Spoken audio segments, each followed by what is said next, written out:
xawaare iyo degdegsiimo ay ku beegsato cadowgeeda ayaa ay dheer tahay diyaaradaha kale ee adduunka korkiisa yaala waana boqorada dagaalka ee cirka. Maanta waxa aan nila wadaagi doonaa 5 diyaaradood ee adduunka ugu xawaaraha badan inaga oo usoo bilaabi doona sida ay u kala horeeyaan. Intaanan muuqaalkeena u gelin ha ilaawin inaad muuqaalka like saarto haddaad nagu cusub tahay ka mid noqo bahweynta nagu xidhan.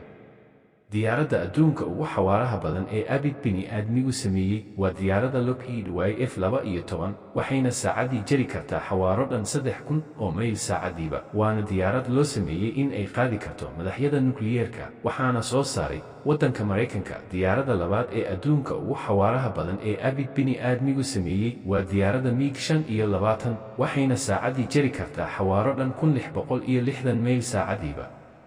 waxaana soo saaray waddanka Midowgii Soofiyeed.